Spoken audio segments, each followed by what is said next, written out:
Hello everyone, आप सभी का स्वागत करता हूं बीएसए ट्रिकी क्लासेस में और आशा करता हूं, उम्मीद करता हूं आप सभी लोग अच्छे होंगे, सुरक्षित होंगे और अपने आने वाले एग्ज़ाम यूपीएसआई की तैयारी कर रहे होंगे। तो आपकी यूपीएसआई की तैयारी को और भी मजबूत बनाने के लिए डेली मैं आप सभी के लिए 40 क्वेश्चंस लाता हूं हिंदी के और 40 क्वेश्चंस लाता हूं जनरल अवेयरेंस के, जिसमें आपको मूल विधि के प्रश्न भी देखने को मिलते हैं। तो क्लास को हम लोग स्टार्ट कर रहे हैं। आप सभी लोग क्लास को एक बार शेयर करेंगे, सभी लोग भाई क्लास को एक बार शेयर करेंगे अपने मित्रों के साथ। चलिए, तो उम्मीद है आप सभी लोगों ने क्लास को शेयर कर दिया होगा। यहाँ पर पहला प्रश्न आपसे पूछा जा रहा है कि बच्चे खेल रहे हैं, अर्थ के आधार पर वाक्य का प्रकार आपको बताना है। ये प्रश्नवाचक वाक्य है, विधानवाचक वाक्य है, निषेधात्मक वाक्य है या आज्ञावाचक वाक्य है, आपको बताना है। जल्दी से बताएंगे। देखिए, पहली बात तो यहाँ पर देखिए कोई प्रश्नवाचक नहीं लगा है ना, कोई प्रश्न नहीं पूछा जा रहा है तो ये प्रश्नवाचक वाक्य नहीं होगा। निषेधात्मक यानी कि इसमें कोई मनादी नहीं की जा रही है तो ये निषेधात्मक वाक्य नहीं होगा। इसमें कोई आज्ञा नहीं दी जा रही है तो इसमें ये आज्ञावाचक वाक्य नहीं होगा। और आपको ध्यान से देखना है, बच्चे खेल रहे हैं यानी कि वाक्य में हमको ऐसा मालूम पड़ रहा है कि कोई काम हो रहा है। तो कभी भी वाक्य को पढ़कर आपको ऐसा महसूस हो कि कोई काम हो रहा है तो वहाँ पर वाक्य हमारा कौन सा हो जाएगा? विधान वाक्य हो जाएगा वो हमारा वाक्य। ठीक है, ऑप्शन नंबर 2 इस प्रश्न का बिल्कुल सही उत्तर हो जाएगा। तो जो लोग भी ऑप्शन नंबर 2 के साथ हैं, आप सभी का उत्तर बिल्कुल सही हो जाएगा। नेक्स्ट क्वेश्चन देखेंगे आप सभी लोग। तुमको मुझे पढ़ाना है, अशुद्ध अंश को आपको पहचानिए। बताइए भाई, इसमें अशुद्ध अंश कौन सा है? तुमको मुझे पढ़ाना या है, बताएंगे इसका राइट आंसर आप सभी लोग भाई। देखिए भाई, यहाँ पर अगर हम लोग बात करें ना, ठीक है, तुमको मुझे पढ़ाना है तो यहाँ पर आपका क्या राइट आंसर हो जाएगा? तुमको जो इस्तेमाल किया गया ना, ये एक अशुद्ध अंश है, ये एक कैसा है? ये एक अशुद्ध अंश है। ठीक है, मुझे तुमको पढ़ाना है ये सही होगा भाई, ठीक है, ना कि तुमको मुझे पढ़ाना है। तो ऑप्शन नंबर 1 इसका राइट आंसर हो जाएगा। नेक्स्ट क्वेश्चन देखेंगे आप सभी लोग अब कि मुझे बाहर जाना है, इस रेखांकित चिन्ह को आपको पहचानना है। ठीक है, इस रेखांकित चिन्ह को आपको पहचानना है। बताइए भाई, मुझे बाहर जाना है, रेखांकित चिन्ह को आप लोग पहचानिए। इसमें जो लगा, इस वाक्य में जो आया है आपको बताना है, पूर्ण विराम लगा हुआ है, प्रश्नवाचक चिन्ह लगा हुआ है, अल्प विराम लगा हुआ है या लाघव चिन्ह लगा हुआ है। बताइए भाई, कौन सा चिन्ह का इस्तेमाल यहाँ पर किया गया है, ये आपको बताना है। सिंपल सी बात बस। तो जल्दी से बताएंगे आप सभी लोग इसका राइट आंसर भाई, बताइए। चलिए भाई, तो इस प्रश्न का सही उत्तर क्या हो जाएगा? ठीक है, इस प्रश्न का सही उत्तर आपका पूर्ण विराम हो जाएगा। यहाँ पर भाई पूर्ण विराम का इस्तेमाल किया गया है। ठीक है, तो ऑप्शन नंबर 1 इसका राइट आंसर हो जाएगा। नेक्स्ट क्वेश्चन देखिए आप लोग अब कि किसी पद, उपवाक्य आदि की विशेषता दिखाने के लिए शब्द के नीचे एक रेखा खींचते हैं, उसको क्या कहा जाता है? प्रश्नवाचक चिन्ह कहते हैं, अधोरेख चिन्ह कहते हैं, कोष्ठक चिन्ह कहते हैं या तिर्यक चिन्ह कहते हैं? बहुत ही इंपॉर्टेंट प्रश्न आपके सामने आया है, बताइए इसका राइट आंसर। चलिए भाई, तो यहाँ पर आपको याद रखना है, ठीक है, किसी भी पद हो, कोई भी उपवाक्य हो, इनकी विशेषता दिखाने के लिए, इनकी विशेषता दिखाने के लिए शब्द के एक नीचे एक रेखा खींच दी जाती है। तो उसको हम लोग भाई प्रश्नवाचक चिन्ह नहीं कहते हैं, कोष्ठक चिन्ह नहीं कहते। कोष्ठक चिन्ह तो ऐसे बनते हैं, ब्रैकेट होते हैं। तिर्यक चिन्ह भी नहीं कहते हैं। तो बचा क्या भाई? अधोरेख चिन्ह बचा। अधोरेख चिन्ह बता, तो अधोरेख चिन्ह इस प्रश्न का बिल्कुल सही उत्तर हो जाएगा। तो जिनको भी जो है, ठीक है, ऑप्शन नंबर 2 आंसर आ रहा था, आप सभी का उत्तर बिल्कुल सही हो जाएगा। अगला प्रश्न देखेंगे आप सब लोग। उसने तो मेरी आंखें खोल दी, रेखांकित मुहावरे का अर्थ आपको बताना है। ठीक, बताइए भाई, इस प्रश्न का सही उत्तर क्या हो सकता है? आंखें खोल दी। आंखें खोलने का अर्थ आपको बताना है, भ्रम को दूर करना, किसी बात पर ध्यान न देना, स्वागत के लिए राह देखना या अंधकार दूर करना। बताएंगे इसका राइट आंसर आप सभी लोग। बताइए भाई, रेखांकित मुहावरे का अर्थ आप सभी को बताना है। तो जो लोग भी इस प्रश्न का उत्तर दे रहे हैं या ऑप्शन नंबर 1 के बारे में सोच रहे हैं कि इसका राइट आंसर होगा, उन सभी का उत्तर बिल्कुल सही हो जाएगा। आप सभी को याद रखना है कि मेरी आंखें खोल देना। ठीक है, मेरी आंखें खोल देना का अर्थ क्या हो, ठीक है, क्या हो जाएगा भाई? मेरी आंखें खोल देना यानी कि भ्रम को दूर करना। ठीक है, भ्रम को दूर करना। ऑप्शन नंबर 1 इसका राइट आंसर हो जाएगा। नेक्स्ट क्वेश्चन देखेंगे आप सभी लोग अब। इसमें आप सभी को बताना है, आग लगने पर कुआं खोदना, इस लोकोक्ति का आपको अर्थ बताना है। सिंपल सा प्रश्न है, जल्दी से कार्य करना, संकट के समय बचाव के लिए सोचना या मुसीबत आने से घबरा जाना या कुआं खोदकर पुण्य कमाना। सभी लोग बताएंगे भाई इस प्रश्न का बिल्कुल सही उत्तर। देखिए, आग लगने पर कुआं खोदना, इसका अर्थ हो जाएगा आपका संकट आने के समय, संकट के समय बचाव के लिए सोचना। यानी कि आग लगी तब आप लोग कुआं खोद रहे हो। ठीक है, और इसका अर्थ क्या हो जाएगा भाई? जब संकट आया तो उस समय उस संकट के बारे में सोच रहे हो। बल्कि होना क्या चाहिए, संकट से पहले ही उसका समाधान सोच लेना चाहिए और आग लगने से पहले कुआं खोद देना चाहिए।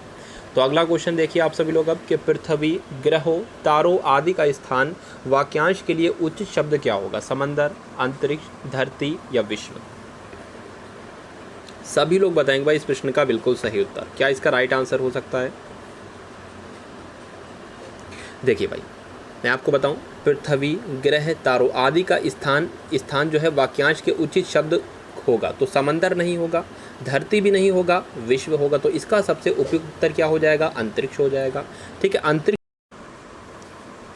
देखिए तो इसमें आपसे पूछा जा रहा है कि एक वाक्य को 3 भागों में विभक्त किया गया है, जिसमें से एक भाग में त्रुटि हो सकती है। यदि है तो उस भाग का चयन करें जिसमें त्रुटि है, और अगर त्रुटि नहीं है तो ऑप्शन नंबर 4 का आप लोग चयन करें।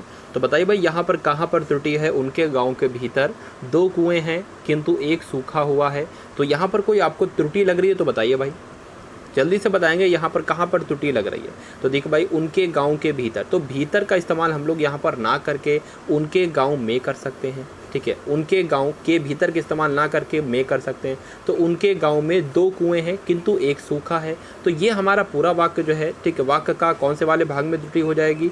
ऑप्शन नंबर 1 वाले वाक्य में त्रुटि हो जाएगी। ठीक है, तो यही हमारे प्रश्न का बिल्कुल सही उत्तर हो जाएगा, ऑप्शन नंबर 1। अगला प्रश्न देखिए आप सभी लोग, अब इसमें से भी आपको बताना है त्रुटि कहाँ पर है। हम सब ने मिलकर इस विषय का विचार विमर्श किया है, तो आपको बताना है यहाँ पर कोई त्रुटि है या कोई त्रुटि नहीं है। बताइए इसका राइट आंसर जल्दी से।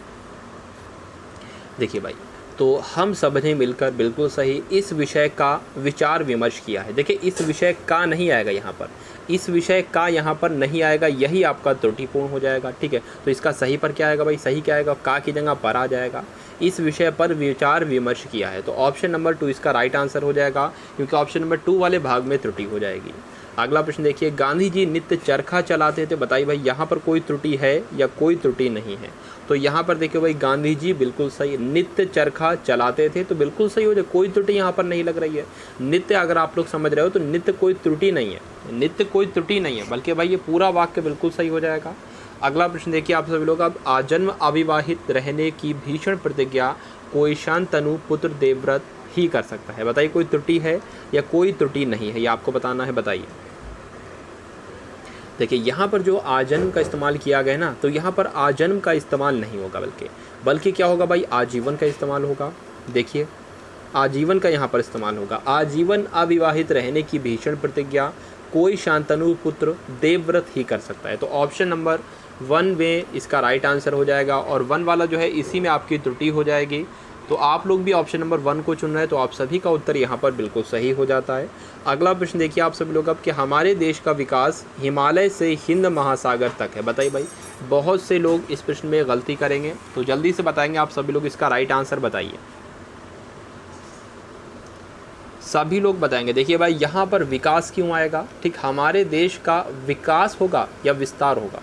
बताइए, विकास होगा या विस्तार होगा? तो हमारे देश का विस्तार हिमालय से हिंद महासागर तक है। बहुत ही सिंपल सा प्रश्न है।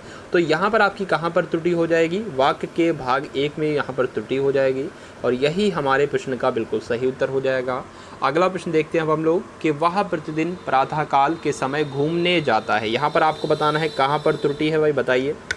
जल्दी से बताएंगे आप सभी लोग इसका राइट आंसर। सभी लोग बताएंगे भाई इस प्रश्न का बिल्कुल सही उत्तर, वह प्रतिदिन प्रातःकाल के समय घूमने जाता है। देखिए भाई प्रातःकाल आ गया तो यहाँ पर समय लगाने की क्या ज़रूरत थी? के समय लगाने की यहाँ पर क्या ज़रूरत थी? तो यही आपका राइट उत्तर हो जाएगा। ठीक है, सही उत्तर यही हो जाएगा, ऑप्शन नंबर 3, यानी कि ऑप्शन नंबर 3 वाले भाग में त्रुटि हो जाएगी। के समय यहाँ पर जो है अतिरिक्त आया है। अगला प्रश्न देखिए आप सभी लोग, अब चलिए तो इसमें आपको बताना है दिए गए शब्द का पर्यायवाची शब्द आप लोगों को चुनना है। दिए गए शब्दों का पर्यायवाची आपको चुनना है। कारमुक का पर्यायवाची क्या हो जाएगा? बाढ़ हो जाएगा, धनुष हो जाएगा, पक्षी हो जाएगा या सैनिक हो जाएगा? बताइए। सभी लोग बताएंगे भाई इस प्रश्न का बिल्कुल सही उत्तर। तो यहाँ पर इसका राइट आंसर क्या हो जाएगा? ऑप्शन नंबर 2 इस प्रश्न का बिल्कुल सही उत्तर हो जाएगा। कारमुक का पर्यायवाची क्या हो जाएगा? धनुष हो जाएगा, ये आपको याद रखना है। अगला प्रश्न देखिए आप सभी लोग, अब देखिए यहाँ पर भाई पक्षी की बात की गई है, तो पक्षी के पर्यायवाची कौन कौन से होते हैं मैं आपको रिवीजन करा देता हूँ। विहग होता है, उसके बाद खग जो होता है ये भी पक्षी का पर्यायवाची होता है। दृज जो होता है ये भी आपका पक्षी का ही पर्यायवाची होता है। और परिंदा भी हम लोग बोल सकते हैं, पक्षी को हम लोग क्या बोल सकते हैं, परिंदा भी बोल सकते हैं। और परिंदा एक रचना है, ठीक है, वो किसकी है ये आपको बताना है, ठीक है। चलिए भाई, उसके अलावा अगर हम लोग बात करें तीर की, तो यहाँ पर तीर शब्द तो नहीं आया है, ठीक है। यहाँ पर क्या शब्द आया है, बाढ़ शब्द आया है। तो बाढ़ कह लो या तीर कह लो एक ही बात है, बाढ़ कह लो या तीर कह लो, तो ये दोनों एक दूसरे के पर्यायवाची हो जाएंगे, ये आपको याद रखना है, ठीक है। चलिए अगला क्वेश्चन देखिए आप सभी लोग। अब इसमें आपको बताना है भाई मनीषी का पर्यायवाची। जल्दी से बताएंगे भाई, मनीषी का पर्यायवाची क्या हो जाएगा, प्राज्ञ हो जाएगा, विभूति हो जाएगा, त्रिदर्श हो जाएगा या देवता हो जाएगी, आपको बताना है। जल्दी से बताएंगे आप सभी लोग इसका राइट आंसर। देखिए अगर हम लोग बात करें ना, ठीक, अगर हम लोग बात करें मनीषी का मतलब क्या होता है, विद्वान होता है, ठीक है। मनीषी का मतलब क्या होता है भाई, विद्वान होता है, ठीक। और इसका पर्यायवाची क्या हो जाएगा, इसका पर्यायवाची हो जाएगा आपका प्राज्ञ, ठीक है। प्राज्ञ इसका पर्यायवाची हो जाएगा, यानी कि ऑप्शन नंबर 1 इसका सही उत्तर हो जाएगा। देवता की अगर हम लोग बात करें तो देवता जो है ये ईश्वर का पर्यायवाची हो जाएगा। देवता जो है यहाँ पर ईश्वर का पर्यायवाची हो जाएगा, ये बात आप सभी को याद रखना है। उसके बाद अगर हम लोग बात करें विभूति का, ठीक, तो विभूति का मतलब क्या होता है, सम्मान। विभूति का मतलब क्या होता है भाई, सम्मान। तो यहाँ पर राइट आंसर इसका क्या हो जाएगा, ऑप्शन नंबर 1 इसका राइट आंसर हो जाएगा। अगला प्रश्न देखते हैं आप हम लोग। चलिए बेटा 19 और 20 दो प्रश्नों के आपको उत्तर देना है। प्रत्येक प्रश्न में पर्यायवाची स्वरूप के 4 शब्द दिए गए हैं, जो शब्द पर्यायवाची नहीं है उसको आपको चुनना है, ठीक है। तो तीर का आपको बताना है, प्रत्येक प्रश्न में पर्यायवाची स्वरूप के 4 शब्द दिए गए हैं, जो शब्द पर्यायवाची नहीं है उसको आपको चुनना है। तो तीर के यहाँ पर 3 किसी ना किसी प्रकार पर्यायवाची होंगे, एक पर्यायवाची नहीं है, तो जो पर्यायवाची नहीं है उसको आपको चुनना है। तो बताएंगे इसका राइट आंसर आप सभी लोग, बताइए भाई। यहाँ पर जो है हम लोग ये चीज़ देख लेते हैं कि तीर के पर्यायवाची कौन कौन से होते हैं, ठीक है। तो तीर के पर्यायवाची भाई कौन कौन से हैं आप सभी को याद रखना है। शर जो है ये तीर का पर्यायवाची होता है, जो यहाँ पर दे रखा है ऑप्शंस में। उसके बाद बाढ़ जो होता है ये भी तीर का ही पर्यायवाची होता है, ठीक है। उसके बाद आपको याद रखना है शिलीमुख जो होता है, शिलीमुख ये भी आपके तीर का ही पर्यायवाची होता है, तीर का ही पर्यायवाची होता है शिलीमुख, ठीक है। उसके बाद नाराज जो है, नाराज ये भी तीर का पर्यायवाची होता है। उसके बाद सायक एक शब्द आता है, तो सायक भी तीर का पर्यायवाची होता है। इतने इंपॉर्टेंट तीर के पर्यायवाची हैं जो आपसे बार बार आपके एग्जाम में पूछे जाते हैं, ठीक है। तो यहाँ पर देखिए भाई, बाढ़ भी आ गया, शर भी आ गया, नाराज भी हो गया, लेकिन यहाँ पर तार जो होता है ये तीर का पर्यायवाची नहीं होता है। तो यही हमारे प्रश्न का बिल्कुल सही उत्तर हो जाएगा। और जिनका भी आंसर ऑप्शन नंबर 1 के साथ है, आप सभी का उत्तर बिल्कुल सही हो जाएगा। अगला प्रश्न देखेंगे आप सभी लोग। अब चलिए भाई, तो रक्त का आपको बताना है, इनमें से कौन सा पर्यायवाची नहीं है, बताइए भाई। रक्त के पर्यायवाची भी हम लोग देख लेते हैं। रक्त के पर्यायवाची कौन कौन से होते हैं, तो खून कहते हैं, आप सभी को मालूम होगा। रक्त को हम लोग खून कहते हैं, रुधिर भी कहते हैं रक्त को हम लोग, ठीक है, ये आपको याद रखना है, रुधिर भी कहते हैं। उसके अलावा हम लोग अगर बात करें तो लोहित भी कहते हैं, रक्त को हम लोग क्या कहते हैं भाई, लोहित भी कहते हैं। उसके बाद लहू भी कहते हैं, ठीक है, लहू भी कहते हैं। और एक और है भाई, शोणित भी कहते हैं। किसको, शोणित किसको कहते हैं, रक्त को शोणित कहते हैं। तो इतने सारे आपको याद रखना है, रक्त के पर्यायवाची होते हैं। लेकिन यहाँ पर देखिए हमने किसकी बात की, खून की बात की, रुधिर की बात की, शोणित की बात की। तो ये तीनों जो है ऊपर वाले रक्त के पर्यायवाची हो जाएंगे, लेकिन कासारी जो है ये रक्त का पर्यायवाची नहीं होगा। तो यही हमारे प्रश्न का बिल्कुल सही उत्तर हो जाएगा। अगला प्रश्न देखिए आप सभी लोग अब, कि निम्नलिखित शब्दों का आपको विलोम बताना है, ध्वंस का आपको विलोम बताना है। तो जल्दी से बताएंगे आप सभी लोग। इसका राइट आंसर नवीन होगा, कठिन होगा, निर्माण होगा या प्रलय होगा। ध्वंस का विलोम आपको बताना है, बताइए। सभी लोग बताएगा इस प्रश्न का बिल्कुल सही उत्तर। देखिए यहाँ पर एक शब्द आया है प्रलय, तो प्रलय का विलोम क्या होता है ये आपसे कई बार आपके एग्जाम में पूछा जा चुका है। तो प्रलय का विलोम आपको याद रखना है, सृष्टि होता है। प्रलय का विलोम क्या होता है भाई, सृष्टि होता है। कठिन पूछा गया है तो कठिन का विलोम क्या होता है, सरल होता है, सरल होता है। और मैं आपको कई बार बता चुका हूँ, सा, रा और ला, ये 3 वर्ण जो है ना, ये दंत वर्ण कहलाते हैं। क्या कहलाते हैं भाई, दंत वर्ण ये कहलाते हैं, ठीक है। ध्वंस का अगर हम लोग बात करें, ठीक है, ध्वंस की अगर हम लोग बात करें, इसका विलोम क्या हो जाएगा, निर्माण हो जाएगा, ठीक है, निर्माण हो जाएगा। ये बात आप सभी को याद रखना है। नवीन की अगर हम लोग बात करें तो आप सभी को मालूम होगा, नवीन का मतलब होता है नया, और नवीन का विलोम हो जाएगा पुराना, नवीन का विलोम हो जाएगा पुराना। तो यहाँ पर आपको याद रखना है, ध्वंस का विलोम क्या हो जाएगा, निर्माण हो जाएगा। और बाकी जो मैंने बताया है जो कुछ, उसको भी आपको याद रखना है। अगला प्रश्न देखेंगे आप सब लोग आपके, जंगम अस्थाई, जंगम का क्या होगा भाई, विलोम अस्थाई, अक्रोध, स्थावर या अचर। तो बताएंगे आप सभी लोग इस प्रश्न का बिल्कुल सही उत्तर, बताइए भाई। सभी लोग बताएंगे भाई इस क्वेश्चन का राइट आंसर। देखिए अगर हम लोग बात करें यहाँ पर अस्थाई की, तो अस्थाई का विलोम क्या हो जाएगा, आप सभी को जानते होंगे, स्थाई हो जाएगा। अस्थाई का विलोम हो जाएगा आपका स्थाई, ठीक है। उसके बाद अगर हम लोग अक्रोध की बात करें तो अक्रोध का विलोम क्या हो जाएगा, क्रोध हो जाएगा। अक्रोध का विलोम क्रोध हो जाएगा। उसके बाद अगर हम लोग बात करें अचर की, तो अचर का विलोम क्या हो जाएगा, चर हो जाएगा। और जंगम का विलोम हो जाएगा स्थावर। जो आपसे प्रश्न में पूछा गया है कि जंगम का विलोम क्या होगा, तो जंगम का विलोम आप सभी को याद रखना है स्थावर होता है। जिनका भी आंसर ऑप्शन नंबर 3 आ रहा है, आप सभी का उत्तर बिल्कुल सही हो जाएगा। अगला प्रश्न देखिए आप सभी लोग अब। चलिए भाई, तो इसमें आपको बताना है निम्नलिखित प्रत्येक वाक्य खंड के लिए उसके नीचे दिए गए विकल्पों में से एक शब्द को आपको चुनना है। नीति ज्ञान रखने वाले को क्या कहा जाता है? नीतिवान कहते हैं, नीति निपुण कहते हैं, नीति दक्ष कहेंगे या नीतिज्ञ कहेंगे? सभी लोग बताएंगे भाई इस प्रश्न का बिल्कुल सही उत्तर क्या होगा, इसका राइट आंसर बताइए भाई। देखिए यहाँ पर एक शब्द आया है भाई नीतिवान, ठीक है, नीतिवान यहाँ पर शब्द आया है, तो नीति सम्मत करने वाले को क्या कहा जाता है, नीतिवान कहा जाता है। नीति निपुण किसे कहा जाता है, जो नीति में पारंगत होता है, नीति में पारंगत होता है उसको हम लोग नीति निपुण कहेंगे। नीति दक्ष एक यहाँ पर शब्द आया है, तो नीति दक्ष किसे कहेंगे, जिसने नीति में दक्षता प्राप्त की हो उसको नीति दक्ष कहेंगे। तो इसका राइट आंसर आपका हो जाएगा नीतिज्ञ। तो नीति का ज्ञान रखने वाले को क्या कहा जाता है, नीतिज्ञ कहा जाता है। ऑप्शन नंबर 4 इसका राइट आंसर हो जाएगा। तो जिनका भी आंसर ऑप्शन नंबर 4 था, आप सभी का उत्तर बिल्कुल सही हो जाएगा। अगला प्रश्न देखिए आप सभी लोग अब। जो सहने की शक्ति रखता हो उसको सद्भव कहेंगे, सर्वज्ञ कहेंगे, नश्वर कहेंगे या सहिष्णु कहेंगे? बताइए। सभी लोग बताएंगे भाई इस प्रश्न का बिल्कुल सही उत्तर। देखिए भाई सद्भव का आपको याद रखना है। सद्भव किसे कहा जाता है, जिसका पति जीवित हो। जिसका पति जीवित हो उसको क्या कहेंगे, सद्भव कहेंगे। और जिसका पति मर गया हो उसको क्या कहेंगे, विधवा कहेंगे। तो एक तरह से आपको याद रखना है विधवा का विलोम होता है सद्भव, ठीक है। और जिसकी पत्नी मर गई हो उसको क्या कहेंगे, सभी लोग भाई कमेंट में बताएंगे।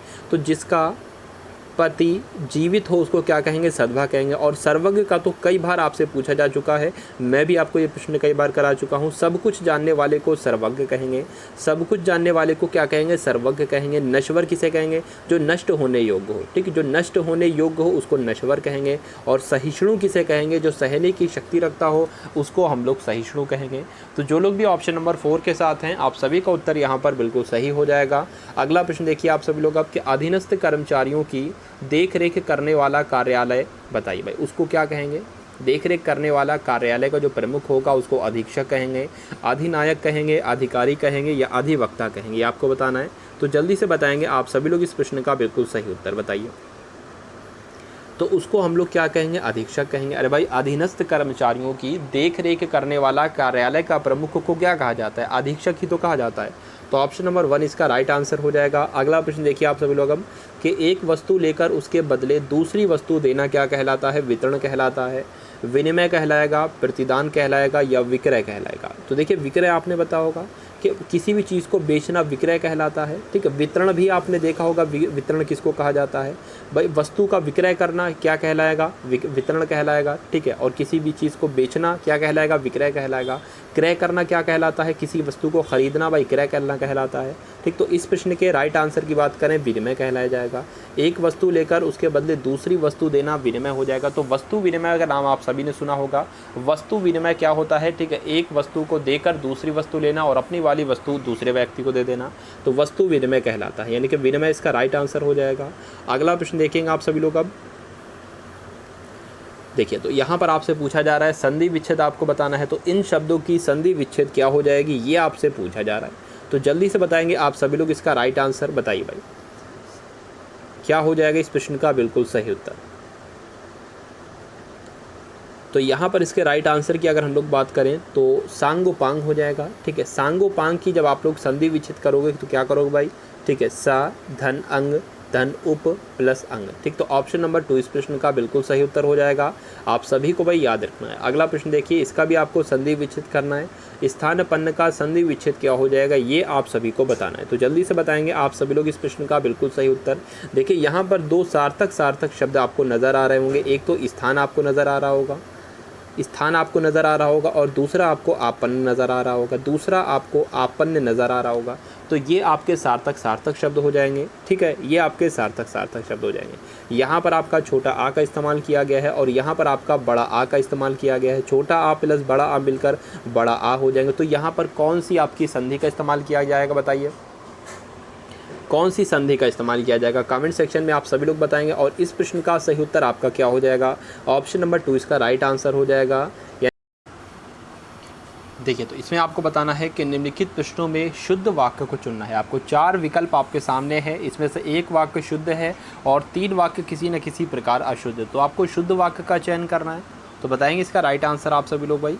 तो हत्यारे को मृत्युदंड की सज़ा मिली, या हत्यारे को मृत्युदंड की सज़ा मिली, या उसके बाद हत्यारा मृत्युदंड की सज़ा को प्राप्त हुआ, या हत्यारे को मृत्युदंड मिला। बताएंगे इस प्रश्न का बिल्कुल सही उत्तर आप सभी लोग बताइए, क्या हो सकता है इस क्वेश्चन का राइट आंसर। तो यहाँ पर आप सभी को बताना है भाई इसका राइट आंसर, क्योंकि ये प्रश्न मैं आपको कई बार करवा चुका हूँ। नेक्स्ट क्वेश्चन देखेंगे आप सभी लोग अब, और इस प्रश्न का सही उत्तर बताएं कि शब्द संकेत मात्र है, इसमें कौन सा शब्द अशुद्ध है, बताइए भाई कौन सा शब्द शुद्ध है। ठीक है, क्या बताना था भाई, कौन सा शब्द शुद्ध है। शुद्ध वाक्यों का आपको चयन करना है। तो शब्द संकेत मात्र है, शब्द केवल संकेत मात्र है, शब्द केवल एकमात्र संकेत है, या केवल संकेत मात्र शब्द है। तो आपको बताना है इसमें से शुद्ध वाक्य बताइए। तो शब्द संकेत मात्र है। ठीक है, शब्द संकेत मात्र है। ऑप्शन नंबर 1 वाला जो है ना बिल्कुल शुद्ध हो जाएगा और यही आपके प्रश्न का बिल्कुल सही उत्तर हो जाएगा। अगला प्रश्न देखिए, इसमें भी आपको शुद्ध वाक्य का चयन करना है। इसमें से कौन सा वाक्य शुद्ध हो जाएगा।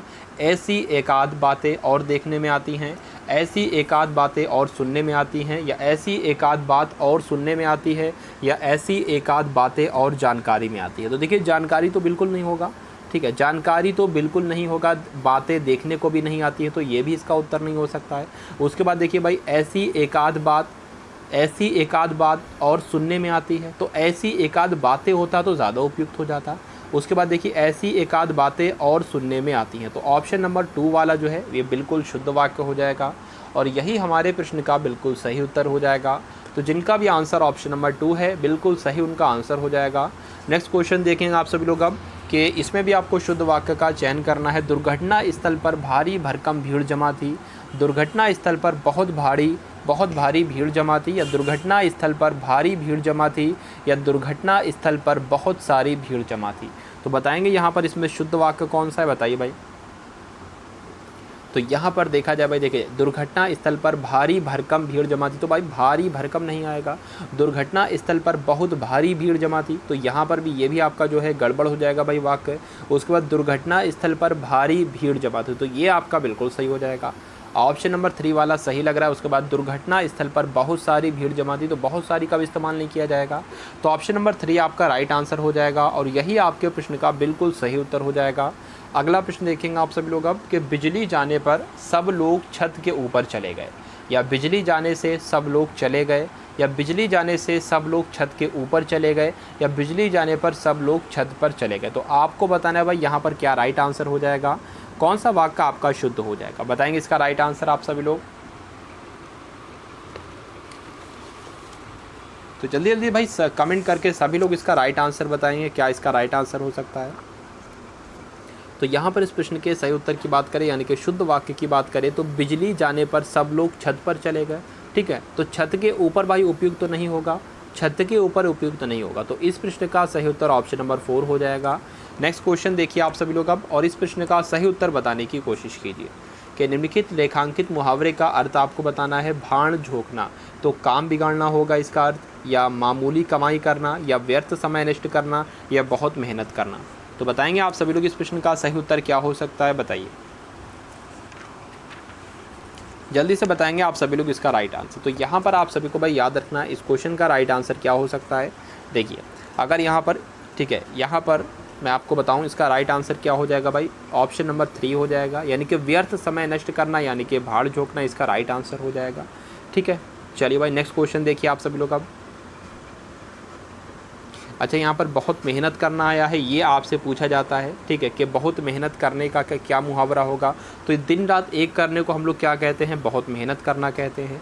ठीक है। उसके बाद यहाँ पर भाई आया है आपका काम बिगाड़ना, तो काम बिगाड़ने का अर्थ क्या हो जाएगा, लुटिया डिबोना का मतलब क्या होता है, काम बिगाड़ना। ठीक है। नेक्स्ट क्वेश्चन देखिए आप लोग अब, भुंजी भांग ना होना, तो इसका अर्थ आप सभी को बताना है, नशे में चूर होना, दरिद्र होना, होश में ना रहना या धोखा देना। बताएंगे इस क्वेश्चन का राइट आंसर आप सभी लोग बताइए।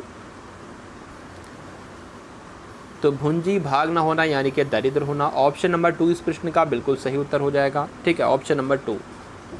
नेक्स्ट क्वेश्चन देखेंगे आप सभी लोग अब, पुत्री का विवाह करके माता पिता तो गंगा नहा लिए। बताइए भाई, कार से निवृत्त होना, पवित्र हो जाना, तीर्थ के लिए जाना या इनमें से कोई नहीं, ये आपको बताना है इस क्वेश्चन का राइट आंसर। देखिए भाई, पुत्री का विवाह करके माता पिता तो गंगा नहा लिए, तो गंगा नहा लेना का अर्थ क्या होता है, तो तीर्थ के लिए जाना, इसका अर्थ ये नहीं होगा भाई। ठीक है, पवित्र हो जाना, इसका ये उपयुक्त उत्तर नहीं होगा, बल्कि कार से निवृत्त हो जाना।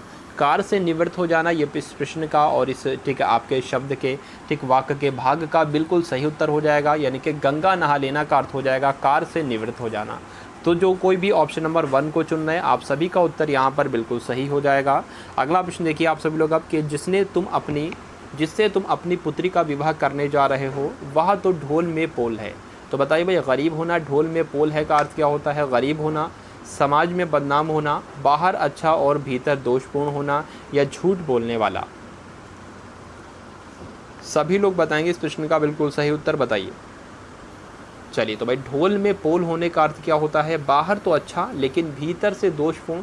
तो ऑप्शन नंबर 3 इसका राइट आंसर हो जाएगा। तो जिनका भी आंसर ऑप्शन नंबर 3 है, बिल्कुल आप सभी का उत्तर सही हो जाएगा। अब हम लोग भाई कुछ डिस्कस करेंगे हिंदी साहित्य के बारे में। देखिए, एक प्रकार का प्रश्न है जो आपसे पूछा जाता है, और यूपीएससी का जो आपका पेपर हुआ था 2017 में, उसमें वो कई बार प्रश्न आया था, लेकिन कई लोग जो है उसको स्किप कर देते हैं। तो आपसे प्रश्न देखिए 2 प्रकार से बनता है। साहित्य अकादमी जो पुरस्कार है, साहित्य अकादमी की बाद में बात करेंगे, जो आपका ज्ञानपीठ पुरस्कार है ना, 2 प्रकार से प्रश्न बनता है। पहले प्रकार से प्रश्न ये पूछा जाता है कि रचनाकार का नाम दे दिया जाता है और पूछा जाता है इन रचनाकार को इनकी कौन सी रचना के लिए ज्ञानपीठ पुरस्कार मिला। ठीक, और एक प्रश्न बनता है इनको कब मिला, कौन सी सन में मिला, किस वर्ष मिला, एक ये। और तीसरा आपसे पूछा जाता है कि निम्नलिखित में से किसको ज्ञानपीठ पुरस्कार नहीं मिला, या निम्नलिखित में से किसको ज्ञानपीठ पुरस्कार मिला। तो भाई जिसको जिसको ज्ञानपीठ पुरस्कार मिला है उनके नाम अगर आप लोग देख लो, ठीक है, तो आपके जो है सभी क्वेश्चंस हल हो जाएंगे। ज्ञानपीठ पुरस्कार तो किसको किसको मिला है पहले हम ये देख ले रहे हैं। आप सभी को मालूम है भाई, ठीक है, सुमित्रा नंदन पंत को ज्ञानपीठ पुरस्कार मिल चुका है। सुमित्रा नंदन पंत को ज्ञानपीठ पुरस्कार मिल चुका है, इनकी कौन सी रचना के लिए, इनकी चिदम्बरा रचना के लिए। ठीक है, इनकी चिदम्बरा रचना के लिए। उसके बाद अगर हम बात करें, आगे को भी ज्ञानपीठ पुरस्कार मिल चुका है। सच्चिदानंद आगे को भी ज्ञानपीठ पुरस्कार मिल चुका है, इनकी कौन सी रचना के लिए, कितनी नावों में कितनी बार। ठीक है, तो आप लोग ऐसे करके याद कर लो, कितनी नावों में कितनी बार के लिए सच्चिदानंद आगे को ज्ञानपीठ पुरस्कार मिल चुका है। उसके बाद अगर हम लोग बात करें यामा की, तो यामा के लिए किसको ज्ञानपीठ पुरस्कार मिला है, यामा के लिए भाई महादेवी वर्मा को, ठीक है, महादेवी वर्मा को ज्ञानपीठ पुरस्कार मिला है, ये आपको याद रखना है। रामधारी सिंह दिनकर की अगर हम लोग बात करें, रामधारी सिंह दिनकर की अगर हम लोग बात करें, तो इनको भी ज्ञानपीठ पुरस्कार मिल चुका है। इनकी रचना है एक उर्वशी के लिए, तो उर्वशी के लिए इनको ज्ञानपीठ पुरस्कार मिल चुका है। ठीक है, उसके अलावा अगर मैं बात करूं तो नरेश मेहता को मिल चुका है। ठीक है, देखिए आपको भाई ट्रिक से अब याद करना है, नरेश को मिल चुका है और निर्मल को मिल चुका है। आधे आधे नाम आप लोग याद कर लो तो कोई दिक्कत भी नहीं है। नरेश और निर्मल हो गए। ठीक है, उनका पूरा नाम क्या है, नरेश मेहता को और निर्मल वर्मा को मिल चुका है। कुंवर नारायण को मिल चुका है और केदारनाथ को मिल चुका है। ऐसे कर सकते हो भाई, कुंवर और केदारनाथ को मिल चुका है, कुंवर और केदारनाथ को मिल चुका है। क्या मिल चुका है भाई, ज्ञानपीठ पुरस्कार। ये आपके लिए बहुत ही महत्वपूर्ण है और यूपीएससी 2021 में देखना भाई, ठीक है, हर तीसरी शिफ्ट में एक क्वेश्चन पूछा ज़रूर जाएगा ज्ञानपीठ पुरस्कार से संबंधित, और वो तीसरी शिफ्ट आपकी भी हो सकती है। उसके बाद अगर मैं बात करूँ तो अमरकांत को भी, ठीक है, अमरकांत जी को भी ज्ञानपीठ पुरस्कार मिल चुका है। उसके अलावा श्रीलाल शुक्ल को भी, ठीक है, श्रीलाल शुक्ल को भी ज्ञानपीठ पुरस्कार मिल चुका है, ये आपको याद रखना है। ठीक है, उसके बाद अगर मैं बात करूं तो केदारनाथ तो होगा भाई, और कृष्ण सोबती को भी ज्ञानपीठ पुरस्कार मिल चुका है। तो इतने लोगों को ज्ञानपीठ पुरस्कार मिल चुका है, कृष्ण सोबती को भी ज्ञानपीठ पुरस्कार मिल चुका है। तो इतने भाई आप लोग याद कर लो। ठीक, ठीक है भाई, तो इसमें आप सभी को क्या बताना है, ठीक है, इसमें आपको बताना है कि अनुसूचित जाति और अनुसूचित जनजाति अधिनियम के अधीन विशेष लोक अभियोजक का प्रावधान है। ठीक है, धारा 12 में, धारा 14 में, धारा 15 में या धारा 18 में। बहुत ही महत्वपूर्ण प्रश्न है आपका, बताना है आप सभी को इस प्रश्न का राइट आंसर। तो आपको यहाँ पर याद रखना है, अनुसूचित जाति और अनुसूचित जनजाति अत्याचार निवारण अधिनियम के अधीन विशेष लोक अभियोजक का प्रावधान जो किया गया है वो धारा 15 में किया गया है। ठीक है, विशेष लोक अभियोजक का प्रावधान कौन सी धारा में किया गया है, धारा 15 में किया गया है। ये आप सभी को याद रखना है, आपके लिए बहुत ही महत्वपूर्ण प्रश्न है। नेक्स्ट क्वेश्चन देखिए कि आयोग को जांच के दौरान शक्तियां प्राप्त होती हैं, दंडिक न्यायालय की, सिविल न्यायालय की, राजस्व न्यायालय की, या इनमें से कोई नहीं। तो जल्दी से बताएंगे आप सभी लोग इस प्रश्न का बिल्कुल सही उत्तर। तो यहाँ पर देखिए आपको याद रखना है कि आयोग को जांच के दौरान शक्तियाँ प्राप्त होती हैं सिविल न्यायालय की। ठीक है, सिविल न्यायालय की शक्तियाँ प्राप्त होती हैं आयोग को, कब, जांच के दौरान।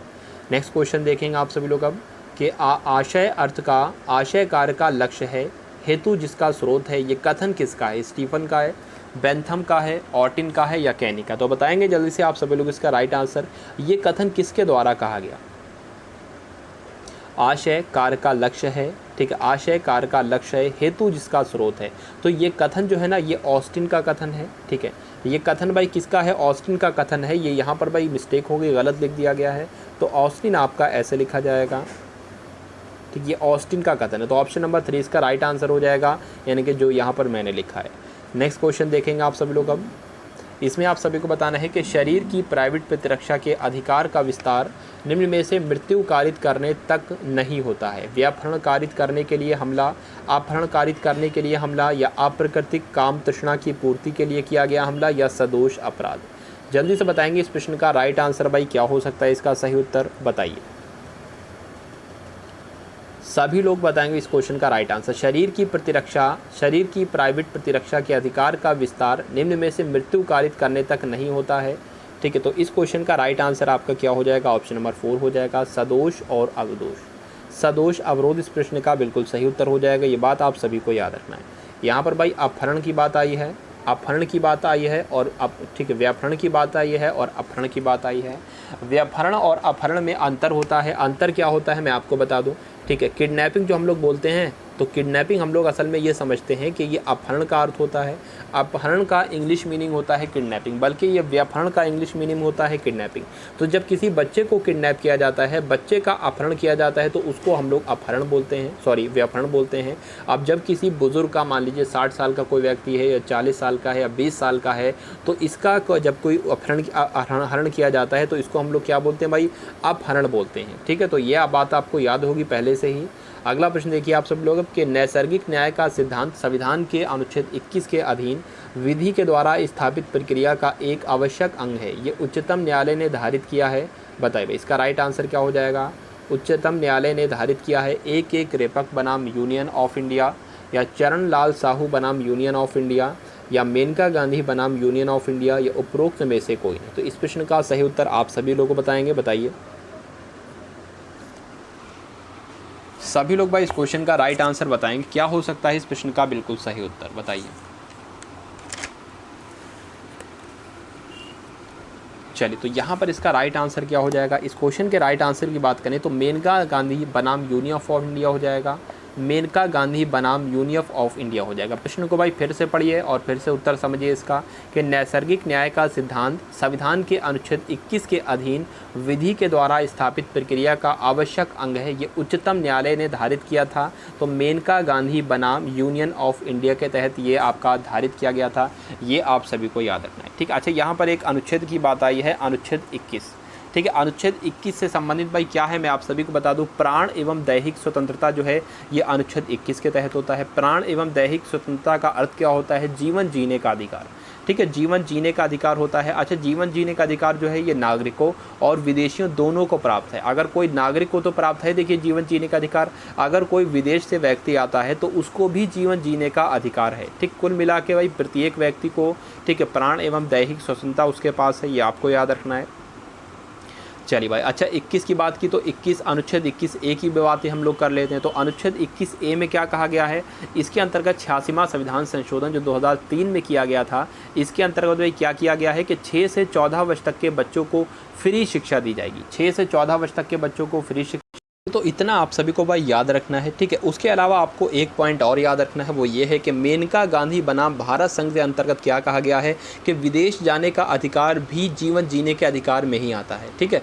मेनका गांधी बनाम भारत संघ के अंतर्गत क्या कहा गया था कि विदेश जाने का अधिकार भी जीवन जीने के अधिकार में आता है। उसके अलावा हम लोगों ने अनुच्छेद 21 की बात की, अनुच्छेद 21A की बात की, अनुच्छेद 22 बहुत ही महत्वपूर्ण है। तो अनुच्छेद 22 के अंतर्गत क्या कहा गया, आप सभी को याद रखना है, गिरफ्तारी के संबंध में संरक्षण। अगर किसी व्यक्ति को पुलिस के द्वारा गिरफ्तार कर लिया जाता है ना, तो उसके पास 3 प्रकार के अधिकार होते हैं, आपको याद रखना है भाई। ये रोज़मर्रा के जीवन के लिए भी आपको याद रखना है। अनुच्छेद 22 के अंतर्गत किसी व्यक्ति को गिरफ्तार कर लिया जाता है तो गिरफ्तार करने वाले व्यक्ति को 3 प्रकार के अधिकार प्राप्त होते हैं। कौन कौन से? गिरफ्तारी जानने का अधिकार, ठीक, यानी कि जो गिरफ्तार उसको किया गया है तो उसको क्यों गिरफ्तार किया गया है ये बात जानने का अधिकार।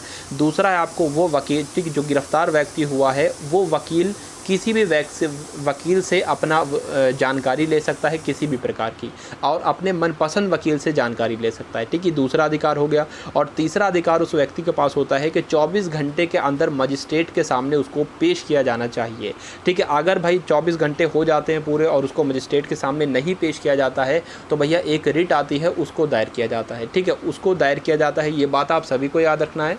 अगला प्रश्न देखते हैं अब हम लोग। तो इसमें आप सभी को बताना है कि अनुज्ञापन प्राधिकारी द्वारा जारी निर्हरता का आदेश कितनी अवधि तक प्रभावी रहता है, 3 माह, 6 माह, 9 माह या 1 वर्ष। तो बताएंगे आप सभी लोग इस प्रश्न का बिल्कुल सही उत्तर भाई। चलिए भाई, तो यहाँ पर आपको याद रखना है 1 वर्ष तक प्रभावी रहता है। फिर से एक बार पढ़ लीजिए कि ठीक है, अनुज्ञापन प्राधिकारी द्वारा जारी निहरता का आदेश 1 साल तक के लिए प्रभावी रहता है।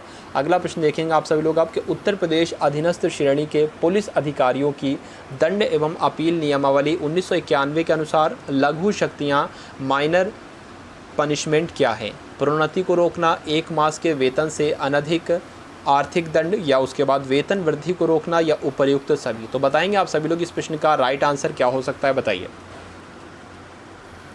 सभी लोग बताएंगे भाई इस क्वेश्चन का राइट आंसर। तो यहाँ पर आप सभी को याद रखना है, देखिए भाई, उत्तर प्रदेश अधीनस्थ श्रेणी के पुलिस अधिकारियों की नियमावली 1991 के अनुसार लघु शक्तियाँ क्या हैं? तो लघु शक्तियाँ हैं, प्रोन्नति को रोका जा सकता है, 1 मास के वेतन से अनधिक आर्थिक दंड, या वेतन वृद्धि को रोकना। तो कुल मिला के देखा जाए ऑप्शन नंबर डी इसका राइट आंसर हो जाएगा, यानी कि ये सभी कथन बिल्कुल सही हैं, सभी ऑप्शन बिल्कुल ही सही है। तो ऑप्शन नंबर डी के साथ जो लोग भी हैं आप सभी का उत्तर यहाँ पर बिल्कुल सही हो जाएगा।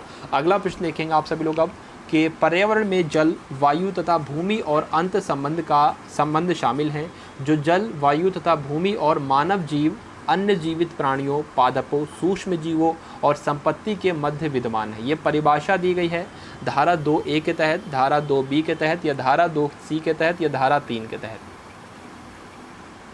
जल्दी से बताएंगे आप सभी लोग इसका राइट आंसर क्या हो सकता है, बताइए। तो यहाँ पर आप सभी को भाई याद रखना है धारा 2A के तहत ये आपका परिभाषा दी गई है। ऑप्शन नंबर 1 इसका राइट आंसर हो जाएगा। नेक्स्ट क्वेश्चन देखेंगे आप सभी लोग अब, और इस प्रश्न का बिल्कुल सही उत्तर बताने की कोशिश करेंगे, ठीक है। तो दहेज से कोई ऐसी संपत्ति या मूल्यवान प्रतिभूति अभिप्रेत है जो विवाह के समय या उसके पूर्व या पश्चात किसी समय विवाह के एक पक्षकार द्वारा विवाह के दूसरे पक्षकार को दिया जाता है, या विवाह के किसी भी पक्षकार के माता पिता द्वारा या किसी अन्य व्यक्ति द्वारा विवाह के किसी भी पक्षकार को या किसी अन्य व्यक्ति को दिया जाता है, या उपरोक्त तो दोनों या उपरोक्त दोनों में से कोई नहीं। ये आपको बताना है। तो जल्दी से बताएंगे आप सभी लोग इस क्वेश्चन का राइट आंसर क्या हो सकता है। इस प्रश्न का बिल्कुल सही उत्तर आपको बताना है भाई। देखिए, तो यहाँ पर अगर हम लोग इस प्रश्न के बाद उत्तर की बात करें तो इसका राइट आंसर आपका क्या हो जाएगा, उपर्युक्त दोनों इस क्वेश्चन का बिल्कुल सही उत्तर हो जाएगा, ठीक है। यानी कि दहेज से कोई ऐसी संपत्ति या मूल्यवान प्रतिभूति अभिप्रेत है जो विवाह के समय या उसके पूर्व या उसके बाद किसी समय विवाह के एक पक्षकार के द्वारा विवाह के दूसरे पक्षकार को दिया जाता है, बिल्कुल सही। विवाह के किसी भी पक्षकार के माता पिता या द्वारा या किसी अन्य व्यक्ति के द्वारा विवाह के किसी भी पक्षकार को दिया जाता है, बिल्कुल सही। अन्य व्यक्ति को दिया जाता है, बिल्कुल सही। तो यहाँ पर आपको याद रखना है दहेज प्रतिषेध अधिनियम 1961, इससे संबंधित क्या क्या बातें बन सकती हैं, क्या क्या प्रश्न बन सकते हैं, वो मैं आप सभी को बता रहा हूँ। तो सबसे पहले आप सभी को याद रखना है दहेज प्रतिषेध अधिनियम को राष्ट्रपति ने मंजूरी कब दी, तो आपको याद रखना है 20 मई 1961 को मंजूरी दी। ठीक है, यहाँ पर मैं लिख देता हूँ भाई, आपको याद रखना है भाई कि दहेज प्रतिषेध अधिनियम को राष्ट्रपति के द्वारा मंजूरी कब दी गई या राष्ट्रपति के द्वारा हस्ताक्षर कब किए गए, तो आपको याद रखना है 20 मई 1961 तक। वो 20 मई 1961 को इसको मंजूरी दी गई राष्ट्रपति के द्वारा। और इसको लागू कब किया गया, ये 2 प्रश्न आपसे पूछे जाते हैं। इसको लागू किया गया 1 जुलाई 1961 को, 1 जुलाई 1961 को इसको लागू किया गया। इसमें कितनी धाराएं हैं, इस एक्ट में 10 धाराएं हैं, ये बात आपको याद रखना है। देखिए दहेज की अगर हम लोग बात करें ना, तो ये अरबी भाषा जहेज से लिया गया है, अरबी भाषा के जहेज शब्द से बना है भाई। तो दहेज को जहेज भी कहा जाता है। ठीक है, और इसका मतलब क्या होता है, दहेज का मतलब होता है सौगात। दहेज का मतलब क्या होता है, दहेज का मतलब होता है सौगात, ये बात आपको याद रखना है। ठीक है, कानून की पहली पुस्तक आपसे पूछी जा सकती है, तो बताइए भाई कानून की पहली पुस्तक मनुस्मृति थी। चलिए, तो उसके बाद ठीक देखिए एक्ट की अगर हम लोग बात करें, धारा की बात करें इस एक्ट के, तो धारा 1 में क्या है भाई, नाम है, प्रारंभ है और विस्तार है। धारा 2 में क्या है, दहेज की परिभाषा है। धारा 3 में क्या कहा गया है कि किसी भी तरह का उपहार देना, ठीक, या लेना, ये दोनों सज़ा है। ठीक है, धारा 3 में क्या कहा है, किसी भी तरह का उपहार दहेज नहीं माना जाएगा, ये कहा गया है। ठीक है, धारा 4 में कहा गया है कि दहेज मांगने के लिए दंड के बारे में बताया गया, 6 माह से 2 वर्ष तक का आपको दंड मिल सकता है अगर कोई भी व्यक्ति जो है दहेज लेता है। चलिए भाई, तो अगला क्वेश्चन देखिए आप सभी लोग। अब देखिए, तो इसमें आप सभी को क्या बताना है, इसमें आपको बताना है कि भारतीय साक्ष्य अधिनियम में कुल कितनी धाराएं हैं, 117, 175, 176 या 167। बताना है आप सभी को इस क्वेश्चन का राइट आंसर। तो जल्दी से बताइए भाई इसका राइट आंसर क्या हो सकता है। भारतीय साक्ष्य अधिनियम में कुल 167 धाराएं हैं, आपको याद रखना है 167 धाराएं हैं। तो जो लोग भी ऑप्शन नंबर 4 के साथ हैं, आप सभी का यहाँ पर उत्तर बिल्कुल सही हो जाएगा। नेक्स्ट क्वेश्चन देखेंगे आप सभी लोग। अब चलिए, तो इसमें आप सभी को बताना है खा को गा की हत्या करने को उकसाता है और खा ऐसा काम करने से इनकार कर देता है। का दोषी है, हत्या करने के लिए खा को दुष्प्रेरित करने का इस मामले में दोषी है, या हमले के अपराध का इस मामले में दोषी है, या आपराधिक षड्यंत्र करने का इस मामले में दोषी है, या किसी भी अपराध का दोषी नहीं है। तो ये बहुत ही भाई बहुत बार प्रश्न आपसे पूछा जा चुका है और ये बहुत ही महत्वपूर्ण प्रश्न है आपका। बताएं इसका राइट आंसर आप सभी लोग बताइए। देखिए, तो यहाँ पर आप सभी को याद रखना है, ठीक है, क्या पूछा जा रहा है कि का जो है, ठीक है, खा को गा की हत्या करने के लिए उकताता है का, उसके बाद खा ऐसा काम करने से इनकार कर देता है। तो यहाँ पर जो है हत्या करने के लिए खा को दुष्प्रेरित करने का दोषी है। बिल्कुल भाई, तो का के द्वारा क्या किया गया है, खा को उकसाया गया है। ठीक है, उकसाया गया है यहाँ पर, लेकिन खा ने क्या किया है, खा ने वो काम करने से मना कर दिया है। तो खा तो यहाँ पर अपराधी नहीं माना जाएगा, लेकिन खा अभी मृत्यु हुई नहीं है, अपराध हुआ नहीं है, लेकिन का तब भी ये अपराधी माना जाएगा। क्यों? क्योंकि उसने हत्या करने के लिए उसको दुष्प्रेरित किया है, उसको भड़काया है, उसको उकसाया। तो ऑप्शन नंबर 1 यहाँ पर बिल्कुल सही उत्तर हो जाएगा। तो जिनका भी आंसर ऑप्शन नंबर 1 आ रहा था, आप सभी का उत्तर बिल्कुल सही हो जाएगा। नेक्स्ट क्वेश्चन देखेंगे आप सब लोग। कब्जा स्वामित्व का प्रथम दृष्टाय साक्ष्य है, इस सिद्धांत का वर्णन किया गया है। तो बताना है आप सभी को इसका राइट आंसर क्या हो सकता है, बताइए। तो यहाँ पर इस क्वेश्चन के राइट आंसर की बात करें तो साक्ष्य अधिनियम की धारा 109, साक्ष्य अधिनियम की धारा 111, या साक्ष्य अधिनियम की धारा 110, या साक्ष्य अधिनियम की धारा 112। तो इस क्वेश्चन का राइट आंसर बताएंगे भाई। अभी आपने पढ़ा कि भारतीय साक्ष्य अधिनियम में कुल कितनी धाराएं हैं। भारतीय साक्ष्य अधिनियम में 167 यानी कि 167 धाराएं हैं। तो अब आपसे यहाँ पर पूछा जा रहा है कि कब्जा स्वामित्व का प्रथम दृष्टांत साक्ष्य है, इस सिद्धांत का वर्णन किया गया है साक्ष्य अधिनियम की धारा 110 में। ठीक है, साक्ष्य अधिनियम की धारा 110 यानी कि ऑप्शन नंबर 3 इसका राइट आंसर हो जाएगा। अगला प्रश्न देखिए आप सभी लोग अब, और इस प्रश्न का सही उत्तर बताइए भाई। उपरोक्त संकेत क्या दर्शाता है। ठीक है, उपरोक्त संकेत क्या दर्शाता है, ये आपसे पूछा जा रहा है भाई। लेकिन यहाँ पर भाई कोई संकेत नहीं दे रखा है, केवल 40 मिनट के लिए पार्किंग। तो भाई संकेत नहीं दे रखा है, इसलिए इस प्रश्न को हमको स्किप करना पड़ेगा। अगला प्रश्न देखिए आप सभी लोग अब। तो भारतीय दंड संहिता यानी कि आईपीसी की कौन सी धारा समलैंगिक, लंपट, उभयलिंगिक और परालैंगिक समुदाय से संबंधित है। धारा 377, धारा 376, धारा 377 या इनमें से कोई नहीं। सभी लोग बताएंगे भाई इस प्रश्न का राइट आंसर क्या हो सकता है। तो यहाँ पर आप सभी को याद रखना है, ठीक है, धारा 377 संबंधित है और यही हमारे प्रश्न का बिल्कुल सही उत्तर हो जाएगा। नेक्स्ट क्वेश्चन देखते हैं अब हम लोग। भारतीय दंड संहिता में व्यपहरण के कितने प्रकार हैं? तो मैं आपको कई बार बता चुका हूँ, व्यपहरण को हम लोग क्या कहते हैं? किडनैपिंग कहते हैं। अपहरण को किडनैपिंग नहीं कहते हैं, व्यपहरण को किडनैपिंग कहते हैं। अगर किसी बच्चे को हरण किया जा रहा है, किसी बच्चे का हरण किया जा रहा है, तो उसको हम लोग व्यपहरण कहेंगे। और किसी बुजुर्ग का या किसी आदमी का या किसी ठीक जवान व्यक्ति का हरण किया जा रहा है, तो उसको हम लोग क्या कहेंगे? अपहरण कहेंगे। इतनी बात आपको याद रखना है, ठीक, इतनी बात आपको याद रखना है। लेकिन प्रश्न में आपसे पूछा जा रहा है कि आईपीसी में व्यपहरण को कितने प्रकार का बताया गया है? तो 5 प्रकार के होते हैं, 2 प्रकार के होते हैं, 10 प्रकार के होते हैं या 7 प्रकार के होते हैं? ये बात आप सभी को बताना है। तो जल्दी से बताएंगे आप सभी लोग, इसका राइट आंसर बताइए। चलिए भाई, तो धारा 359 में इस बात का वर्णन किया गया है, ठीक, व्यपहरण के बारे में बताया गया है। धारा 359 में कितने प्रकार की होती है? 2 प्रकार की होती है। ये बात आप सभी को याद रखना है। तो जिनका भी आंसर ऑप्शन नंबर 2 है, बिल्कुल सही उनका उत्तर हो जाएगा। नेक्स्ट क्वेश्चन देखेंगे आप सभी लोग अब, और इस प्रश्न का बिल्कुल सही उत्तर बताने की कोशिश करेंगे कि दंड प्रक्रिया संहिता की धारा 140 के तहत संपत्ति को कुर्क करने का आदेश कब किया जा सकता है? यदि मामला आपत्तिजनक हो, यह निश्चित न हो कि कौन सा पक्षकार कब्जे में है, या उपयुक्त दोनों परिस्थितियों में, या ऐसा नहीं हो सकता है। तो जल्दी से बताएंगे इस प्रश्न का बिल्कुल सही उत्तर आप सभी लोग बताइए। चलिए, तो देखिए यहाँ पर आप सभी को याद रखना है कि दंड प्रक्रिया संहिता की धारा 140 के तहत संपत्ति को कुर्क करने का आदेश कब दिया जा सकता है? तो जब दिया जा सकता है जब ये सुनिश्चित ना हो कि कौन सा पक्षकार कब्जे में है, कौन सा नहीं। तो ऑप्शन नंबर 2 इसका राइट आंसर हो जाएगा। आप सभी को याद रखना है। अगला प्रश्न देखेंगे आप सभी लोग अब, और इस प्रश्न का सही उत्तर बताने की कोशिश करेंगे कि भारतीय दंड संहिता की निम्नलिखित धाराओं में से कौन सी धारा प्रतिनिधिक दायित्व से संबंधित है? धारा 154, धारा 125, धारा 162 या धारा 176? तो जल्दी जल्दी बताएंगे भाई आप सभी लोग, इस क्वेश्चन का राइट आंसर बताइए। देखिए भाई, यहाँ पर आपको याद रखना है भारतीय दंड संहिता की निम्नलिखित धाराओं में से कौन सी धारा? तो यहाँ पर आप लोगों को याद रखना है धारा 154। धारा 154 जो है प्रतिनिधिक दायित्व से संबंधित है। बहुत ही महत्वपूर्ण प्रश्न है, ठीक है। कौन सी धारा प्रतिनिधिक दायित्व से संबंधित है? धारा 154 आपको याद रखना है। और एक बहुत ही महत्वपूर्ण धारा है धारा 159। तो ये दंगे से संबंधित है भाई। किससे संबंधित है? दंगे से संबंधित है, ये बात आपको याद रखना है। नेक्स्ट क्वेश्चन देखेंगे आप सभी लोग अब। इसमें आपको बताना है कि कौन सा महत्वपूर्ण मानव अधिकार भारत के संविधान के अनुच्छेद 21 के द्वारा संरक्षित है? बताइए इसका राइट आंसर आप सभी लोग। समानता का अधिकार, धर्म की स्वतंत्रता का अधिकार, या भाषण और अभिव्यक्ति की स्वतंत्रता का अधिकार, या जीवन का स्वतंत्रता का अधिकार? तो भाई जल्दी से बताएंगे इस क्वेश्चन का राइट आंसर आप सभी लोग बताइए। क्या हो सकता है इस प्रश्न का बिल्कुल सही उत्तर बताइए भाई जल्दी से।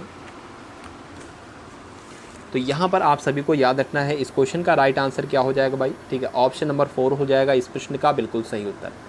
ऑप्शन नंबर 4 यानी कि जीवन और स्वतंत्रता का अधिकार जो है, कौन सा अधिकार? मानव अधिकार भारत के संविधान के अनुच्छेद 21 के द्वारा किया गया है, जीवन और स्वतंत्रता का अधिकार। अभी कुछ ही देर मैंने आपको बताया था अनुच्छेद 21 के तहत, ठीक। अनुच्छेद 21 के तहत क्या होता है, क्या दिया जाता है, सभी कुछ मैंने आपको बताया था। प्राण और दैहिक स्वतंत्रता यानी कि जीवन का अधिकार तो अनुच्छेद 21 के तहत दिया जाता है। अब जो आपके मौलिक अधिकार है वो मैं आपको रिवीजन करा देता हूँ, ठीक है। मौलिक अधिकार के बारे में हम लोग सबसे पहली बात जानेंगे कि मौलिक अधिकार क्या होते हैं। देखिए, कोई भी व्यक्ति है तो उसका आर्थिक विकास होना है, सामाजिक विकास होना है, भौतिक विकास होना है।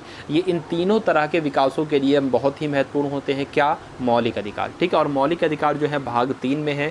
मौलिक अधिकार के अगर अनुच्छेद की बात की जाए तो अनुच्छेद 12 से लेकर अनुच्छेद 35 तक हैं। और मौलिक अधिकार कहाँ से लिए गए हैं? तो अमेरिका से लिए गए हैं भाई। मौलिक अधिकार अमेरिका से लिए गए हैं, बात आप सभी को याद रखना है। देखिए भाई, मौलिक अधिकार समानता का अधिकार जो है, ठीक है, मैं आपको यहाँ पर लिख कर बता देता हूँ। मौलिक अधिकार में जो है भाई समानता का अधिकार ये है, ये अनुच्छेद जो है 5 अनुच्छेद इससे संबंधित हैं। अनुच्छेद 15, ठीक है, अनुच्छेद 14 भी है, अनुच्छेद 14, 15, 16, अनुच्छेद 17 और अनुच्छेद 18। ये अनुच्छेद जो है ये समानता के अधिकार से संबंधित है। उसके बाद स्वतंत्रता के अधिकार की बात करें तो अनुच्छेद 19 यह स्वतंत्रता से संबंधित है। अनुच्छेद 20, अनुच्छेद 21, अनुच्छेद 22, ठीक है। उसके बाद अगर हम लोग बात करें शोषण के विरुद्ध अधिकार जो हैं तो 2 ही अनुच्छेद हैं, अनुच्छेद 23 और अनुच्छेद 24। ये आपके कितने हैं भाई? अनुच्छेद 2 ही हैं इसमें। किस में भाई? तो शोषण के विरुद्ध अधिकार। धार्मिक स्वतंत्रता का अधिकार इसमें क्या है भाई? अनुच्छेद 25 हैं, अनुच्छेद 26 हैं, अनुच्छेद 27 हैं और अनुच्छेद 28 हैं धार्मिक स्वतंत्रता के अधिकार में। और शिक्षा एवं संस्कृति के अधिकार में अनुच्छेद कौन कौन से हैं? अनुच्छेद 30 जो है और अनुच्छेद अनुच्छेद 29 और अनुच्छेद 30 जो है ये शिक्षा और संस्कृति के संबंधी के अधिकार से संबंधित है, बात आप सभी को याद रखना है, ठीक है। और मैं आप सभी को बता दूं जो अनुच्छेद आपका, ठीक, अनुच्छेद 29 और 30 के तहत जो शिक्षा और संस्कृति संबंधी अधिकार है ना, ये दो तरह के अल्पसंख्यकों के अधिकार हैं, यानी कि अल्पसंख्यकों के हितों के लिए ये अधिकार बनाया गया है, ख़ास तौर पर शिक्षा और संस्कृति संबंधी अधिकार, ठीक है। अल्पसंख्यक देखिए दो भागों में होते हैं, एक तो धार्मिक आधार पर हम अल्पसंख्यक कह सकते हैं और एक भाषाई आधार पर अल्पसंख्यक कह सकते हैं, बात आप सभी को याद रखना है। भारत में जो बात की जाए धार्मिक अल्पसंख्यक के आधार पर किया जाए, मान लीजिए, अच्छा अल्पसंख्यक किसे कहा जाता है मैं आपको बता दूं। मान लीजिए, ठीक है, कोई राज्य है उत्तर प्रदेश है, यहाँ मुस्लिम आबादी कितनी है, ठीक है, मान लीजिए यहाँ मुस्लिम आबादी है 20%, ठीक है, और हिंदू की आबादी कितनी है 80% है। तो यहाँ पर जो सबसे कम लोग होंगे ना अल्पसंख्यक, तो उसको हम लोग अल्पसंख्यक कहेंगे। तो इसको हिंदुओं को तो कहेंगे नहीं भाई, हिंदूज़ को नहीं, हम लोग ये बहुसंख्यक हैं, और मुस्लिम चूँकि कम मात्रा में है तो इनको हम लोग अल्पसंख्यक कहेंगे। अब एक और एग्जाम्पल देख लीजिए, जैसे मान लीजिए जम्मू कश्मीर है, यहाँ पर क्या मुस्लिम यहाँ पर अधिक मात्रा में होते हैं और हिंदूज़ जो है यहाँ पर कम मात्रा में होते हैं। तो यहाँ पर अब क्या ठीक है, अल्पसंख्यक और बहुसंख्यक कहलाएगा, बताइए भाई। तो देखा जाए मुस्लिम यहाँ पर अधिक मात्रा में होते हैं तो ये बहुसंख्यक कहलाना चाहिए, और हिंदू वहाँ पर बहुत ही कम मात्रा में होते हैं तो ये अल्पसंख्यक कहलाना चाहिए। लेकिन नहीं भाई, ये अल्पसंख्यक बहुसंख्यक का मामला जो है ना, ये नेशनल लेवल का होता है, राष्ट्रीय मामलों पर तैयार किया जाता है, तो इसलिए जो है पूरे देश का देखा जाता है, ठीक है, पूरे देश का देखा जाता है। तो मुस्लिम जो है आपके अल्पसंख्यक में आते हैं, बाकी देखा जाए जैन हैं, बौद्ध हैं, पारसी हैं, ये सब भी अल्पसंख्यक में आते हैं, आपको याद रखना है। अगला प्रश्न देखिए आप सभी लोग, अब देखिए, तो इसमें आप सभी को क्या बताना है, इसमें आपको बताना है कि भारत के संविधान सभा के अध्यक्ष कौन थे, आपको बताना है, जल्दी से बताएंगे इस प्रश्न का सही उत्तर आप सभी लोग बताइए भाई। भीमराव अंबेडकर, पंडित जवाहरलाल नेहरू, चक्रवर्ती राजगोपालाचारी, डॉक्टर राजेंद्र प्रसाद। तो यहाँ पर आपको कुछ बातें याद रखना है कि संविधान सभा का पहला गठन कब किया गया। तो यहाँ पर मैं लिख देता हूँ, संविधान सभा का पहली बार गठन 1946 में किया गया। इसकी पहली बैठक 9 दिसंबर को ही 1946 को हुई, ठीक। और इसी दिन डॉक्टर सच्चिदानंद सिन्हा को सभा का अस्थायी अध्यक्ष बना लिया गया। क्यों? क्योंकि वहाँ पर सबसे बुजुर्ग यही थे। उसके बाद अगर हम लोग बात करें, उसके बाद 11 दिसंबर 1946 को डॉक्टर राजेंद्र प्रसाद को संविधान सभा का स्थायी अध्यक्ष चुना गया। तो डॉक्टर राजेंद्र प्रसाद इस प्रश्न का बिल्कुल सही उत्तर हो जाएगा, ठीक है। संविधान सभा के, ठीक है, अध्यक्ष पूछे जा रहे हैं, तो इसका मतलब है कि स्थायी अध्यक्ष के बारे में आपसे पूछा जा रहा है।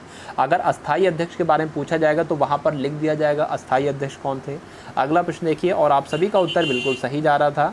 नेक्स्ट क्वेश्चन देखिए आप सभी लोग, अब देखिए, तो इसमें आपको बताना है कि बलात्कार के अभियुक्त को भारतीय दंड संहिता की किस धारा के अंतर्गत अभियोजित किया जाता है। धारा 302, धारा 307, धारा 144 या धारा 376। तो धारा 376 के तहत आपको याद रखना है, ठीक, धारा 376 इस प्रश्न का बिल्कुल सही उत्तर हो जाएगा। अगला प्रश्न देखिए आप लोग कि नौकरी में समान अवसर का अधिकार संविधान के किस अनुच्छेद में दिया गया है। अनुच्छेद 17, अनुच्छेद 19, अनुच्छेद 15 या अनुच्छेद 16। तो बताएंगे आप सभी लोग इस प्रश्न का राइट आंसर क्या हो सकता है। सभी लोग बताएंगे भाई इस क्वेश्चन का राइट आंसर, तो अनुच्छेद 16 हो जाएगा, ठीक है। अनुच्छेद 16 इस प्रश्न का बिल्कुल सही उत्तर हो जाएगा, आप सभी को याद रखना है। अनुच्छेद 15 की अगर हम लोग बात करें ना, तो भेदभाव के विरुद्ध का अधिकार है। अनुच्छेद 15 जो है भेदभाव के विरुद्ध अधिकार है, ये बात आप सभी को याद रखना है, ठीक है। उसके बाद अनुच्छेद 16 की अगर हम लोग बात करें तो लोक नियोजन में अवसर की समानता, यानी कि जो गवर्नमेंट जॉब होती है उसमें समानता दी जाएगी। जाति, धर्म, लिंग, मूल वंश और जन्म स्थान के आधार पर किसी को भी भाई भेदभाव नहीं किया जा सकता, यानी कि इन 5 आधारों पर किसी को भी, ठीक है, भेदभाव नहीं किया जा सकता, जॉब से उसको नहीं रोका जा सकता, ये बात आपको याद रखना है। अनुच्छेद 17 के तहत अस्पृश्यता का अंत किया जाएगा, ये बात आप सभी को याद रखना है। उसके बाद अगर हम लोग बात करें अनुच्छेद 19 की, तो अनुच्छेद 19 आपके लिए बहुत ही महत्वपूर्ण है। नागरिकों को वाक और अभिव्यक्ति की स्वतंत्रता दी जाएगी, ठीक। वाक का मतलब क्या है भाई, बोलने की स्वतंत्रता दी जाएगी, और अभिव्यक्ति का मतलब क्या होता है, एक्सप्रेशन, ठीक है। एक्सप्रेशन होता है, एक्सप्रेशन किसको कहा जाता है, तो भाई एक्सप्रेशन की स्वतंत्रता है, ठीक है। मान लीजिए आपके घर कोई गेस्ट आए तो आप लोग उनका किस एक्सप्रेशन से, किस अभिव्यक्ति से आप लोग उनका इस्तकबाल करते हो, उनका स्वागत करते हो, तो इसको भाई अभिव्यक्ति कहा जाएगा। अगला प्रश्न देखिए आप सभी लोग, आपके राज्यसभा का सदस्य बनने के लिए न्यूनतम आयु कितनी चाहिए होती है। बहुत ही सिंपल सा प्रश्न आपके सामने आया है, बताएंगे इसका राइट आंसर। देखिए भाई, लोकसभा का सदस्य बनने के लिए 25 वर्ष आयु होती है और राज्यसभा का सदस्य बनने के लिए 30 वर्ष आयु चाहिए होती है। तो जिनका भी आंसर ऑप्शन नंबर 2 है, बिल्कुल सही उनका उत्तर हो जाएगा। नेक्स्ट क्वेश्चन देखिए भाई, महाभियोग के द्वारा किसे ऑफिस से हटाया जा सकता है।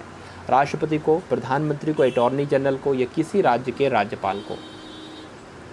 तो महाअभियोग के द्वारा किसको हटाया जा सकता है? आप सभी को मालूम है कि राष्ट्रपति को महाभियोग के द्वारा हटाया जा सकता है। तो जो लोग भी ऑप्शन नंबर 1 को चुन रहे हैं, आप सभी का उत्तर यहाँ पर बिल्कुल सही हो जाएगा। नेक्स्ट क्वेश्चन देखिए आप सभी लोग, आपके कनिष्ठ प्रथम के शासनकाल के दौरान कौन सा प्रसिद्ध आयुर्वेद विद्वान रहता था? पराशर, सुश्रुत, चरक या धन्वंतरी? तो भाई कनिष्क के शासनकाल में तो चरक थे। आयुर्वेदिक कौन थे भाई? आयुर्वेद के विद्वान कौन थे? चरक थे। आपको याद रखना है। तो जो लोग भी ऑप्शन नंबर 3 को चुन रहे हैं, आप सभी का उत्तर बिल्कुल सही हो जाएगा। नेक्स्ट क्वेश्चन देखिए कि तारीख़ फिरोज शाही के लेखक कौन है? आपसे पूछा जा रहा है। ज़ियाउद्दीन बरनी है, हसन निज़ामी, ईशामी या इब्न बतूता? तो यहाँ पर आप सभी को याद रखना है ज़ियाउद्दीन बरनी इस प्रश्न का बिल्कुल सही उत्तर हो जाएगा। तारीख़ फिरोज शाही के लेखक कौन है? ज़ियाउद्दीन बरनी। आप सभी को याद रखना है। नेक्स्ट क्वेश्चन देखिए आप लोग, अब कि वांडीवाश का युद्ध किन के बीच लड़ा गया था? जल्दी से बताएंगे इस क्वेश्चन का राइट आंसर आप सभी लोग। वांडीवाश के युद्ध के बारे में यहाँ पर आपसे पूछा जा रहा है, बताइए। तो वांडीवाश का युद्ध जो था ये अंग्रेज़ों और फ्रांसीसियों के बीच लड़ा गया था। अंग्रेज़ों और फ्रांसीसियों के बीच वांडीवाश का युद्ध लड़ा गया था। तो जो लोग भी ऑप्शन नंबर 2 के बारे में सोच रहे हैं, आप सभी का उत्तर बिल्कुल सही हो जाएगा। नेक्स्ट क्वेश्चन देखिए और इसका राइट आंसर बताइए कि यदि 4 गुब्बारे ABCD को क्रमशः हाइड्रोजन, ऑक्सीजन, हीलियम और नाइट्रोजन गैसों से भरकर हवा में छोड़ दिया जाता है तो कौन सा गुब्बारा पृथ्वी से अधिकतम दूरी तक पहुंचेगा? ये सिंपल सा प्रश्न आपसे पूछा जा रहा है, तो बताइए इसका राइट आंसर। तो देखिए भाई, जिसमें हाइड्रोजन गैस भरी है ना, ठीक है, हाइड्रोजन गैस यानी कि गुब्बारा नंबर A वाला जो है ये पृथ्वी से अधिकतम दूरी तक पहुंचेगा। तो ऑप्शन नंबर A के साथ जो लोग भी हैं, आप सभी का उत्तर यहाँ पर बिल्कुल सही हो जाएगा। अगला प्रश्न देखिए आप सभी लोग, अब कि डैश में स्थित माउंट सेंट हेलेंस एक सक्रिय स्ट्रेटो ज्वालामुखी है। तो बताइए भाई, सक्रिय स्ट्रेटो ज्वालामुखी, ठीक है, माउंट सेंट हेलेंस जापान में है, भारत में है, संयुक्त राज्य अमेरिका में है या चिली में है? तो भाई ये USA में है, यानी कि अमेरिका में स्थित है, आपको याद रखना है। और जो लोग भी इसका सही उत्तर दे रहे हैं भाई, बहुत अच्छी बात है, ऑप्शन नंबर 3 इस प्रश्न का बिल्कुल सही उत्तर हो जाएगा। नेक्स्ट क्वेश्चन देखेंगे आप सब लोग, आपके नंदा देवी पर्वत चोटी भारत के किस राज्य में स्थित है? उत्तराखंड में है, अरुणाचल प्रदेश में है, हिमाचल प्रदेश में है या सिक्किम में है? तो इस क्वेश्चन का राइट आंसर क्या हो जाएगा? नंदा देवी पर्वत जो है ना, ठीक है, फूलों की घाटी और नंदा देवी पर्वत चोटी, ये दोनों उत्तराखंड में स्थित है, आपको याद रखना है। और उत्तराखंड का गठन कब किया गया भाई? भारत से अलग होकर, उत्तर प्रदेश से अलग होकर उत्तराखंड का गठन किया गया 2000 में। अगला क्वेश्चन देखिए आप लोग, अब कि निम्नलिखित त्योहारों में क्या समानता है? मकर संक्रांति, पोंगल, लोहड़ी और बैसाखी। बताए भाई इन सभी में क्या समानता है, ये आपसे पूछा जा रहा है यहाँ पर। देखिए अगर हम लोग बात करें तो मकर संक्रांति, पोंगल, लोहड़ी और बैसाखी, ये जो जितने भी त्यौहार हैं ना, ये सब फसल कटने से संबंधित है। सभी में भाई फसल कटती है, तो ऑप्शन नंबर 2 इसका राइट आंसर हो जाएगा। सभी फसल कटने से संबंधित त्योहारों के नाम हैं, ठीक है, तो ऑप्शन नंबर 2 इसका राइट आंसर हो जाएगा। नेक्स्ट क्वेश्चन देखिए आप लोग, अब कि एक तरल बूंद अपने कणों के आकर्षण के कारण संकुचित होती है और सबसे छोटे संभावित क्षेत्र को अधिकृत करती है, ये घटना क्या कहलाती है? पृष्ठ तनाव, उत्प्लावकता, कैविटेशन या आपके विस्कासिता? सभी लोग बताएंगे भाई इस क्वेश्चन का राइट आंसर क्या हो सकता है। चलिए भाई, तो पृष्ठ तनाव के कारण ऐसा होता है, पृष्ठ तनाव के यानी कि सरफेस टेंशन, ऑप्शन नंबर 1 इसका राइट आंसर हो जाएगा। ये आप सभी को याद रखना है। नेक्स्ट क्वेश्चन देखेंगे आप लोग, डैश के द्वारा यानी कि किसके द्वारा कंप्यूटर में फाइल टाइप को पहचाना जा सकता है? फोल्डर नेम के द्वारा, फाइल साइज़ के द्वारा, फाइल पाथ के द्वारा या फाइल एक्सटेंशन के द्वारा? चलिए, बहुत ही महत्वपूर्ण प्रश्न है, आपको याद रखना है किसके द्वारा कंप्यूटर में फाइल टाइप को पहचाना जा सकता है? तो फाइल एक्सटेंशन का काम यही होता है, ठीक है, फाइल एक्सटेंशन के द्वारा कंप्यूटर में किसी भी फाइल के टाइप को, फाइल को पहचाना जा सकता है, आप सभी को याद रखना है। तो जो लोग भी ऑप्शन नंबर 4 के साथ थे, आप सभी का उत्तर यहाँ पर बिल्कुल सही हो जाएगा। अगला प्रश्न देखिए आप सभी लोग कि अजंता की गुफाओं की चित्रकला भारत में डैश क्यों स्वर्ण युग का प्रमाण है? बौद्ध धर्म का, शैव धर्म का, जैन धर्म का या वैष्णव धर्म का? सभी लोग बताएंगे भाई इस क्वेश्चन का राइट आंसर, तो आप सभी को यहाँ पर याद रखना है बौद्ध धर्म का इसका राइट आंसर हो जाएगा। यानी कि अजंता की गुफाओं की चित्रकला भारत में बौद्ध धर्म के स्वर्ण युग का प्रमाण है, ये बात आप सभी को याद रखना है। और बौद्ध धर्म के संस्थापक कौन थे भाई? गौतम बुद्ध थे, आप सभी को याद रखना। और गौतम बुद्ध को ही एशिया का ज्योति पूज्य कहा जाता है। नेक्स्ट क्वेश्चन देखेंगे आप लोग कि विद्युत उपकरणों को वोल्टेज स्पाइक से बचाने के लिए निम्नलिखित में से किस उपकरण को डिज़ाइन किया गया है? Voltage unloader, surge protector, heat protector या करंट अनलोडर। तो इस प्रश्न का सही उत्तर आपका क्या हो जाएगा? सर्ज प्रोटेक्टर इसका राइट आंसर हो जाएगा, यानी कि ऑप्शन नंबर 2 इस प्रश्न का बिल्कुल सही उत्तर हो जाएगा। नेक्स्ट क्वेश्चन देखेंगे आप सभी लोग। अब इसमें आपको बताना है कि एक खाद्य श्रृंखला में प्राथमिक उपभोक्ता और द्वितीयक उपभोक्ता में क्या अंतर होता है? तो बताइए भाई क्या अंतर होता है, ये आपको बताना है। जल्दी से बताएंगे आप सभी लोग इस प्रश्न का बिल्कुल सही उत्तर। तो देखिए आपको याद रखना है, प्राथमिक उपभोक्ता केवल पौधों को खाते हैं और द्वितीयक उपभोक्ता प्राथमिक उपभोक्ताओं को खाते हैं। तो ये अंतर होता है, आप सभी को याद रखना है, आपके लिए बहुत ही इंपॉर्टेंट क्वेश्चन है। नेक्स्ट क्वेश्चन देखिए कि उत्तर प्रदेश के निम्न में से कौन से ज़िले की सीमा मध्य प्रदेश के साथ साझा नहीं करती है? तो जल्दी से बताएंगे आप सभी लोग इस क्वेश्चन का राइट आंसर। आपको याद रखना है उत्तर प्रदेश के कौन से ज़िले हैं की सीमा है जो मध्य प्रदेश के साथ सीमा साझा नहीं करती हैं। इलाहाबाद जो है ये मध्य प्रदेश की सीमा के साथ साझा करता है, मिर्ज़ापुर भी करता है, इटावा भी करता है, लेकिन अलीगढ़ नहीं करता है। ये बात आप सभी को याद रखना है। तो ऑप्शन नंबर डी इसका राइट आंसर हो जाएगा। नेक्स्ट क्वेश्चन देखिए आप सभी लोग अब कि उत्तर प्रदेश सरकार द्वारा शुरू किया गया दस्तक अभियान निम्न में से किससे संबंधित है? तो दस्तक अभियान के बारे में आपको बताना है, जो उत्तर प्रदेश सरकार के द्वारा शुरू किया गया है ये किससे संबंधित है? जापानी इंसेफेलाइटिस से के उन्मूलन से, या पोलियो के उन्मूलन से, या आपके प्रत्येक गांव में खुले में शौच से मुक्त बनाने से, या आपके ये सुनिश्चित करने के लिए कि क्या उस घर में शौचालय है, या राज्य के घर घर तक पहुंचाने के लिए, शौचालय को हर घर तक पहुंचाने के लिए। तो आपको बताना है भाई दस्तक अभियान किससे संबंधित है। सभी लोग बताएंगे भाई इस क्वेश्चन का राइट आंसर। तो यहाँ पर आप सभी को याद रखना है जापानी इंसेफेलाइटिस के उन्मूलन से संबंधित है दस्तक अभियान, जो उत्तर प्रदेश के द्वारा शुरू किया गया है। नेक्स्ट क्वेश्चन देखेंगे आप सभी लोग अब। चलिए भाई बताइए कि कौन सा विकल्प उत्तर प्रदेश के शहरों से उन नदियों के साथ मेल खाता है जिनके किनारे वे शहर स्थित हैं? तो यहाँ पर तो भाई राइट आंसर इसका हो ही नहीं सकता, क्वेश्चन में कुछ मिस्टेक हो गई है। नेक्स्ट क्वेश्चन देखेंगे आप सभी लोग। आप उत्तर प्रदेश का कौन सा विभाग मानव संसाधन विकास मंत्रालय का विभाग नहीं है? बहुत ही महत्वपूर्ण प्रश्न आपसे पूछा जा रहा है, बताइए भाई जल्दी से बताएंगे भाई कौन सा इसका राइट आंसर हो जाएगा। देखिए आपको यहाँ पर ये याद रखना है कि उत्तर प्रदेश का कौन सा विभाग, ठीक है, मानव संसाधन विकास मंत्रालय का विभाग नहीं है। तो आपको याद रखना है मानव संसाधन विकास मंत्रालय के पास वर्तमान समय में कितने विभाग हैं? तो 3 विभाग हैं। कौन कौन से विभाग हैं? तो स्कूली शिक्षा व साक्षरता विभाग है, उसके अलावा माध्यमिक व उच्चतर शिक्षा विभाग है, महिला एवं बाल विकास विभाग है। तो यहाँ पर इसका राइट आंसर क्या हो जाएगा? बताइए भाई इसका राइट आंसर क्या हो जाएगा? सभी लोग बताएंगे भाई इसका राइट आंसर। तो आरंभिक शिक्षा और साक्षरता वाला विभाग भी है, उसके अलावा देखा जाए आपका तकनीकी शिक्षा विभाग भी है, उसके अलावा देखा जाए माध्यमिक शिक्षा और उच्च विभाग नहीं है, बल्कि आपके यहाँ पर माध्यमिक शिक्षा और उच्चतर आना चाहिए, उच्चतर वाला विभाग है, उच्च विभाग नहीं। तो ऑप्शन नंबर 3 इस प्रश्न का बिल्कुल सही उत्तर हो जाएगा। ये बात आप सभी को याद रखना है, ठीक है, आप सभी को याद रखना है। और महिला और बाल विकास विभाग भी है। तो ऑप्शन नंबर 3 इस प्रश्न का राइट आंसर हो जाएगा। आज का ये लास्ट क्वेश्चन था।